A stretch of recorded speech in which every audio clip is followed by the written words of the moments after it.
The first fight that was ever built around the healers, Valithria Dreamwalker. VDW is arguably one of the most boring fights for DPS, but one of the most intriguing fights when it was released for healers. Your tanks, you separate them one on left, one on right generally, and they have priority targets. Their first priority target is the A-bomb. The abominations must be tanked facing away from the group and need to be planned for when they're killed so that they have AoE dropped over their corpse immediately because it will spawn worms. The worms will cause a lot of problems if they're allowed to go free, and generally will target the healers because the healers will be pumping out major healing. The second ad that will spawn are the suppressors, not necessarily in this order. Suppressors are always your priority target because they reduce the amount of healing that can be done to Valithria Dreamwalker, and they have the lowest health pool of all the ads. Your next ad that spawns is the Blistering Zombie.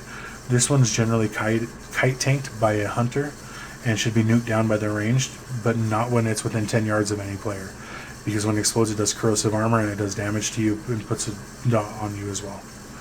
The next ad that spawns is the Blazing Skeleton.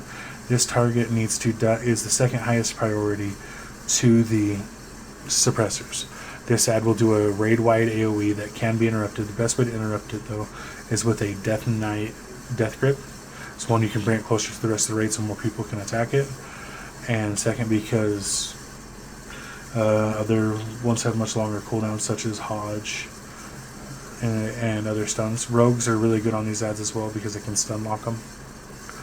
And then the final ad, and arguably the most obnoxious ad to all of your casters, is the Archmages. The Archmages will put out void zones that will cause massive mana drainage, as well as will put a slowing debuff that drains mana on you as well. For pally tanks, this fight can be cancerous with that, and for your healers, this can be a problem, and your caster DPS. The way to negate these is to nuke them down quickly, but essentially the fight is done in a priority. So as you enter the room, you have your Archmages all around Valithria. Killing them starts the fight. The raid should stay within that pretty much open square in the front and should attack from those locations, never running directly into where the ads are spawning out of the grates, because you can potentially run out of range of heals. Healers, you will go inside the portals that you'll be assigned. On normal, we'll assign a certain amount. On heroic, you would generally try to send as many as possible. On normal, the orbs will respawn, but it does work better if you move together. Flying in the room is similar to just flying your character or swimming at any time. You will want to fly through the orbs and kind of slow down when you hit them so that you make sure that they pop on you and the people with you. On normal, they don't do any damage to you. On heroic, they will put a stacking dot on you that has to be healed. One of the tricks to this is either have a druid inside with you throwing wild growth on cooldown, or having a shaman go in as a healer and dropping healing stream totem on the floor when they enter the healer room, the orb phase. This fight is bugged on Warmane, and the ads do not speed up and spawn as fast as they should, so making the fight trivial rather than having it soft and rage, meaning mistakes can be made in the fight being completed. Try to do this fight with an open mind, play better, and play the best you can, and the fight should fall over fairly easily.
Sindragosa is arguably one of the most difficult fights for new groups because of the mechanics and the DPS check that fall into it. During your normal ground phase, you're going to see a few mechanics. Melee, you will see Chill to the Bone, which is caused by your melee attacks. Generally going over 4 to 5 stacks of this is not advised, and your faster melees will receive these stacks more often. Range, you will see a different ability called Unchained Magic. As you get cast with Unchained Magic, you will get a stacking debuff on you that for each stack that you do will do more damage to you when it finally detonates. You have 2 options. You can stop casting and let it detonate and then start casting again, or you can stack it up and use an immunity, which is not advisable except in final phase.